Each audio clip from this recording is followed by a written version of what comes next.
AGL Energy dumps its plan to split into two, triggering a bunch of resignations at the energy giant. Both the Liberal and National parties elect new leaders, and how a tweet from US President Joe Biden helped a tiny Aussie company's share price jump 40%. It's Tuesday, the 31st of May, 2022. Welcome to Fear and Greed, Australia's most popular business podcast. I'm Michael Thompson, and good morning, Sean Aylmer. Good morning, Michael. Are you interested in that tweet story? I am actually. I'm really, really intrigued. So you're basically saying that Joe Biden is the new Elon Musk and just sending companies up and down just with a single tweet?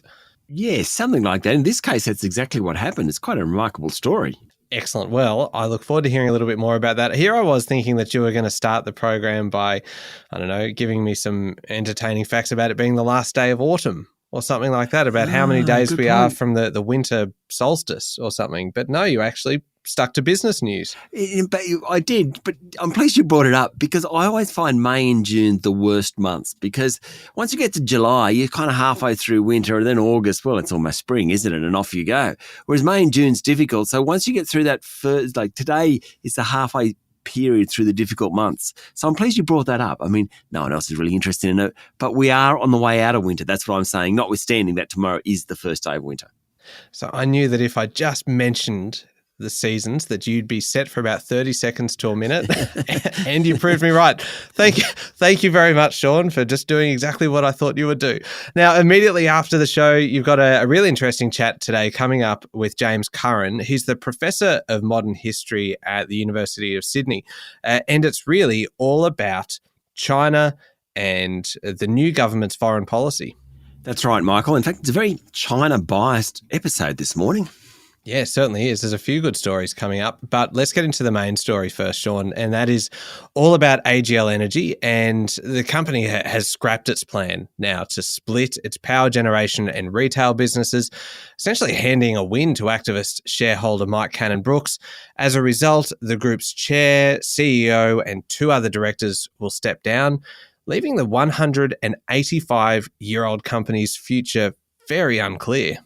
Very true. It's a major win for climate change activists against the country's largest carbon emitter.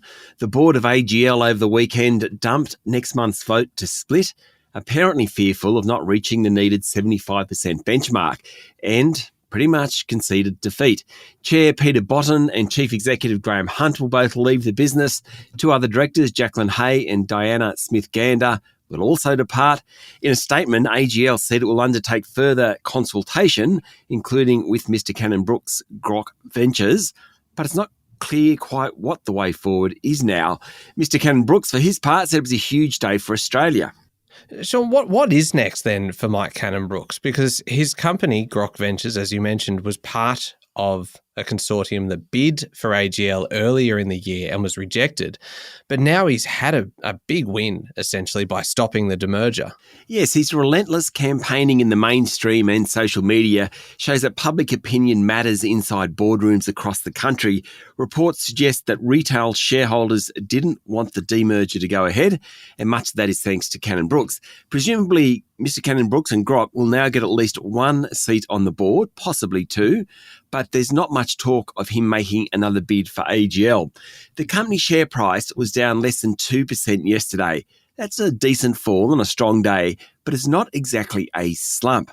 So it suggests that some investors out there think potentially there's another suitor in the wings, or at least they're confident that AGL has a way forward.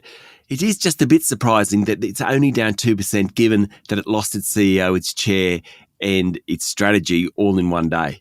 Looking more broadly at it now, Sean, are there implications outside AGL? Well, it really backs up what we saw in last week's federal election. Climate change is a big, big issue in the economy. The message to corporate Australia is that anyone emitting carbon needs to manage change to a greener future rather than shift the responsibility somewhere else. It also raises bigger issues around energy security in Australia. AGL literally powers the country. You just can't close down coal-fired power plants and expect everyone's lights to keep working. That's the flip side to this. So treading that path between reducing carbon emissions and making sure the economy ticks over is now going to be a responsibility not just of governments, but of big corporates as well, I think. All right. Now, it was a strong day on the market yesterday, Sean. The S&P ASX 200 closed up 1.5% to 7,287 points. Yes, that followed the strong rise on Wall Street over the weekend. BHP led the way, rising nearly 3%. Macquarie Group was up by about the same amount. James Hardie jumped 5%. South 32 was up 3.2% and Woolies was up 2.5%. That's pretty broad-based when you've got all those different companies doing so well. The biggest rises, however, came in the tech sector. Xero was up nearly 5%. WiseTech Global jumped 3.6%. REA was up over 3%. The banks underperformed, with Commonwealth Bank, in fact, the only top 10 stock to go backwards yesterday. The top performer on the bourse was buy now, pay later group Zipco. It jumped more than 14%. Finally, some good news from the long-suffering shareholders of that group. Novonix was next best, up 10%. The worst performer was software group Appen, which closed down 4%. And what about the Aussie dollar? It's heading towards 72 US cents. Some good news on the easing of restrictions in China supported the currency. If China reopens, demand for local commodities will grow, and that will push the Aussie dollar higher. There wasn't any good news on the oil front, though. Brent crude keeps rising. Gold was also higher. All right, we'll be back in a moment with the rest of the day's business news.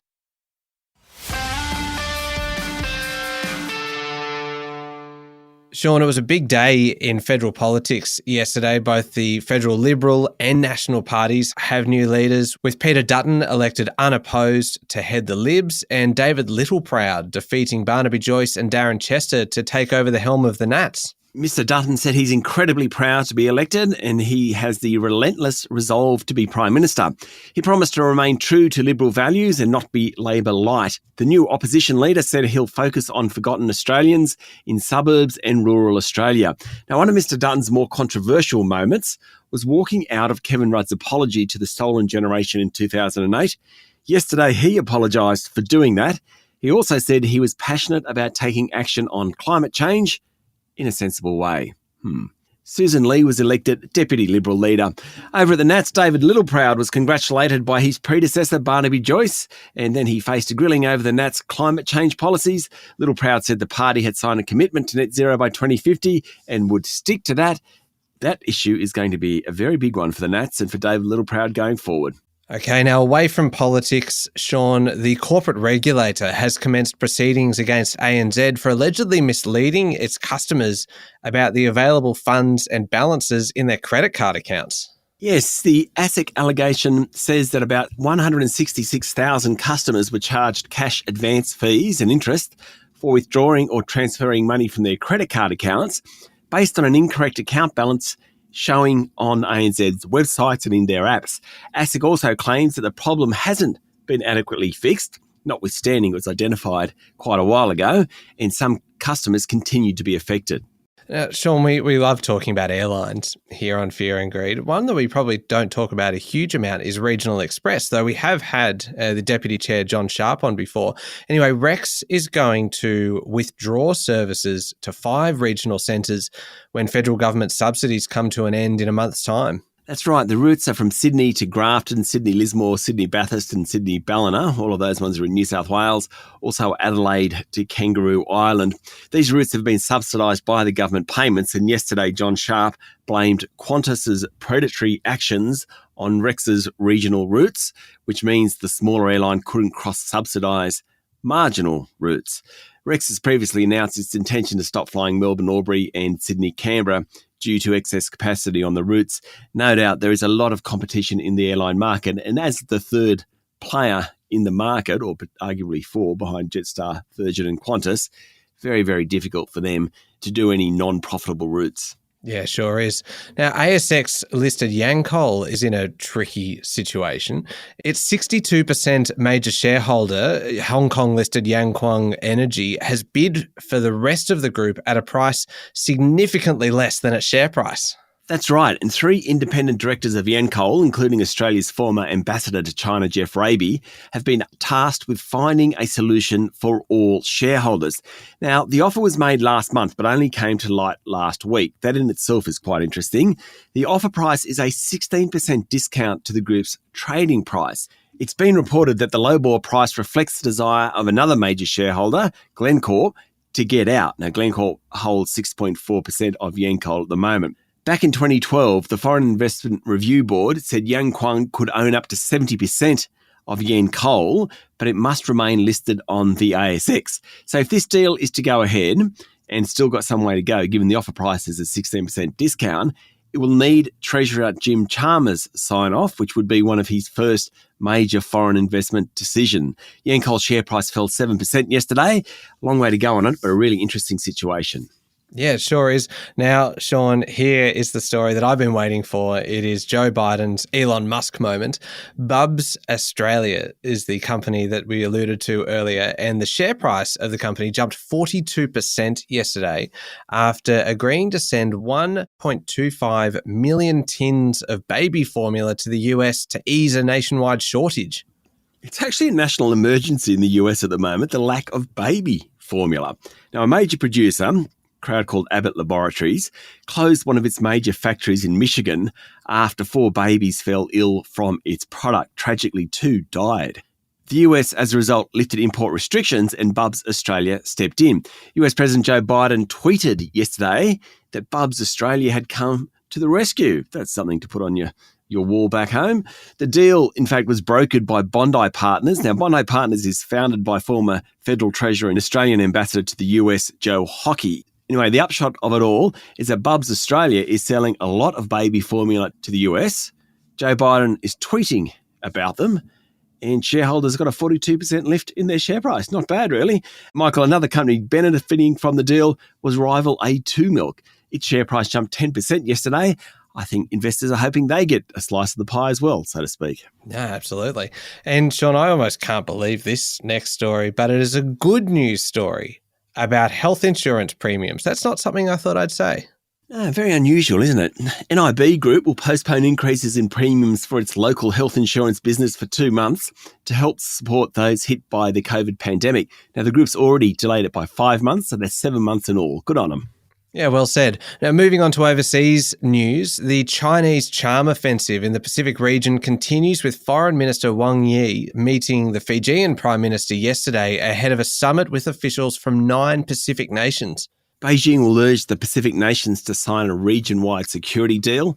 China is portraying itself as trying to improve living standards of poorer nations.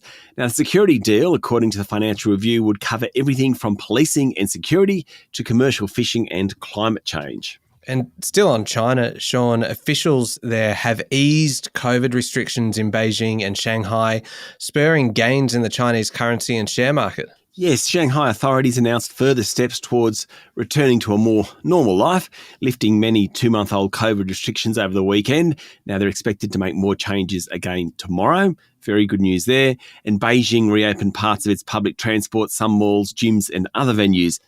Now, of course, this is good news for Australia because, of course, as China reopens and accelerates, they will increase demand for commodities, which is part of the reason why the Aussie dollar rose. Now, for a complete change of pace, Sean, and it always amazes me how you're able to find basically a business angle to any story, which means that then you can include anything you want in this podcast. But one of the biggest movies in years opened over the weekend, Top Gun Maverick. It took in $248 million US, about half in the US.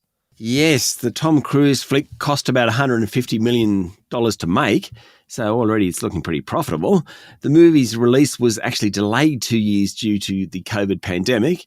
It, of course, is the sequel to the 1986 film Top Gun. You've seen it, haven't you, Michael? I have. I love it. It's a great film. Yeah, it's great. Of course, that movie really helped make Tom Cruise what he is today.